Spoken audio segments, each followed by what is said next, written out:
Well, good morning and welcome to Morning Gospel Fuel with Mr. G. It is Friday, July 22nd, the 16th week of Ordinary Time, and the feast day of Saint Mary Magdalene, who was a key figure, a key saint of the church. Um, as we all hear, she has like the most controversy about her, as far as what she was, what she did, um, the relationship that she had with Jesus, which is merely just humans trying to cause a stir for no reason. Um, and it's very actually disappointing to hear a lot of the speculations that they have, especially with Jesus, trying to humanize um, God made man, and thinking that even though Jesus had the same human temptations and faculties and whatever else that we did, so he can relate to us purely um, and truly, uh, we diminish um, the power of God, and if we fall into any of that speculation stuff that goes on with Saint Mary Magdalene. Um, but anyway, we don't need to get on a soapbox about that. But we know Mary Magdalene. She had 7 demons in her. She was one of the early converts of the faith early on in Jesus' ministry. She studied with Jesus and was one of the disciples, as we are all called to be disciples of Christ.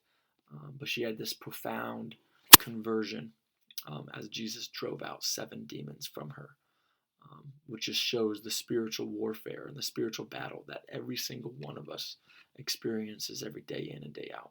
Um, but yeah, she's mentioned here in today's gospel, and she'll be part of the challenge because it's a big day. Um, and she is the patron saint of converts, of repentant sinners, and of sexual temptation. So, or against sexual temptation. So today's gospel is from John chapter 20, verse 1 and 2, and verses 11 through 18. Let's begin in the name of the Father, Son, and Holy Spirit, amen.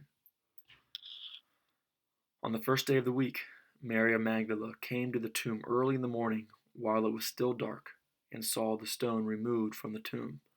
So she ran and went to Simon Peter and to the other disciple whom Jesus loved, and told them, "They have taken the Lord from the tomb, and we don't know where they put him." But Mary stayed outside the tomb, weeping, and as she wept, she bent over into the tomb and saw 2 angels in white sitting there, one at the head and one at the feet, where the body of Jesus had been. And they said to her, "Woman, why are you weeping?" She said to them, "They have taken my Lord, and I don't know where they laid him." When she had said this, she turned around and saw Jesus there, but did not know it was Jesus. Jesus said to her, "Woman, why are you weeping? Whom are you looking for?" She thought it was the gardener, and said to him, "Sir, if you carried him away, tell me where you laid him, and I will take him." Jesus said to her, "Mary."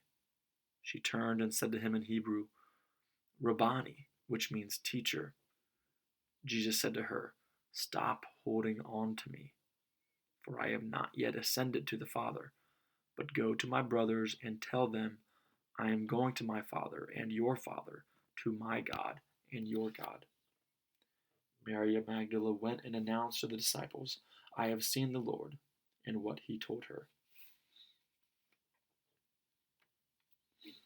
So we have this empty tomb um, after Jesus dies, and Mary is going there on the first day of the week, so on Sunday, the day of his resurrection. This is Easter Sunday. Um, and Mary is distraught, and she doesn't recognize Jesus, which just shows that Jesus is truly resurrected, that everything is made officially new, where he has conquered death. So she didn't recognize Jesus, but then also people didn't recognize Mary Magdala after her conversion from her past life of these 7 demons and whatever her history was and is. People didn't recognize her because she was completely made new. She was changed and she was transformed by the power of Christ.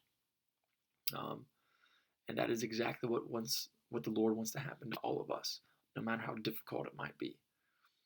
Um, So do we cling to Jesus as well for both good, for the good, so that we can be transformed, knowing that we need to be able to let go of our former selves if we truly want to be transformed.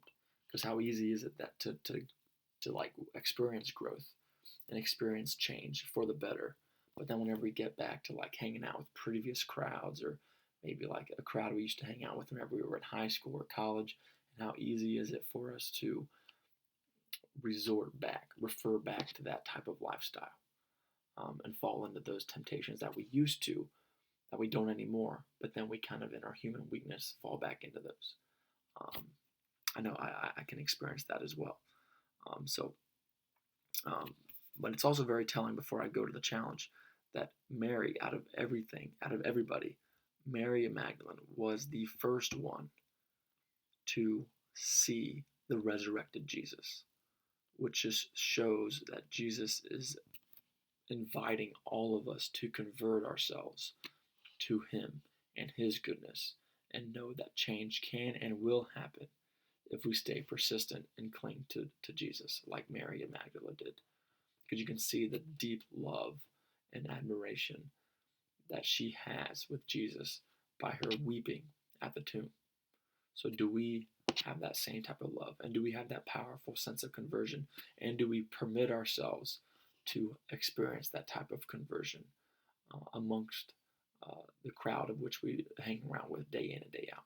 So, with all that being said, run to the Lord.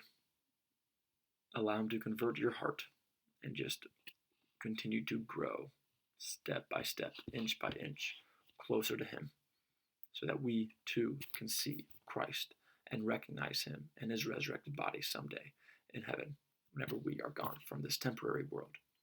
Have a great day. God bless. Keep it real. In the Father, Son, and Spirit. Amen.